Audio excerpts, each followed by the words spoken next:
কে জানে ফোন দিল। হ্যালো, আসসালামু আলাইকুম, কে বলছেন আপনি? আপনার জন্য একটি সুখবর নিয়ে চলে এসেছি আমরা। আপনি কি সুখবরটি শুনতে চান? কি খবর বলেন? আপনি তো আমাদের পক্ষ থেকে 10 লাখ টাকা উপহার পেয়েছেন। সত্যি? আপনার ফোনে কি কোনো বিকাশ অ্যাকাউন্ট আছে? হ্যাঁ আছে। আপনি যদি এই টাকাটি তুলতে চান তাহলে আমি এই মুহূর্তে আপনাকে যা যা করতে বলবো আপনি শুধু তাই করবেন, তাহলেই আপনি আপনার টাকাটা পেয়ে যাবেন। আচ্ছা, আপনি একটু লাইনে থাকেন, আমি সবাইকে খবরটা একটু জানিয়ে আসি। বইনা, বইনা, ধরে তো আমি খুঁজে খুঁজে পাগল হয়ে যাচ্ছি। কিসের জন্য?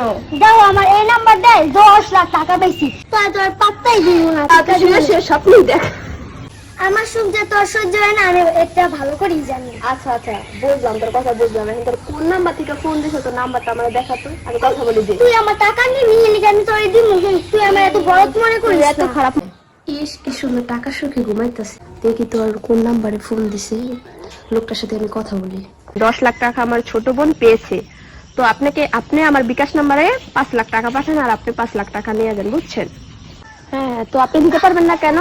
তো আপনাকে তো আমি 5 লাখ টাকা দিতেছি, তাই না? তো আপনি আমাকে কেন দিতে পারবেন না? আরে তোরা যে ধান্দাবাজ সেটা আমি জানি। আমি তোর নাম্বারটা ফেসবুকে ভাইরাল করে দেবো, ঠিক আছে? আমি চাই সবাই তোরা একটা করে গালি দিক। তুই আমার মোবাইল দে, আমার মোবাইল দে, আমার মোবাইল দে। জানো এই লোকেরা কি খারাপ, আমার কথা বিশ্বাস না করলে মাসে জিগাইস। কিরে বান্ধবী, কি হয়েছে, কান্না করছ কেন?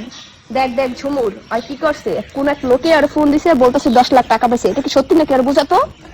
বয়স 10 হয় না আর এগুলা 10 লাখ করতেছিস, এগুলো একটা প্রতারক চক্র। এগুলা প্রথমে তোরে লোভ দেখাবে, পরে তোর বিকাশের পিন নিবে, তারপর তোর বিকাশ হ্যাক করে তোর টাকা নিয়ে নিবে। তখন তুমি 10 টাকাও পাবা না, 10 লাখ তো পরের কথা। যদিও এখন সবাই সতর্ক হয়ে গেছে, কিন্তু গ্রামের দিকে অনেক মানুষ আছে যারা সহজ সরল, তাদেরকে এরকম ঠকানো হয়। আমাদের দেশে পুলিশ বা সাইবার সিকিউরিটি সিস্টেমে অনেক স্লো নাকি এরা কাজ করে না, আমার জানা নেই। আমি এই পর্যন্ত একটা নিউজও দেখিনি যে বিকাশ প্রতারক চক্রকে ধরেছে।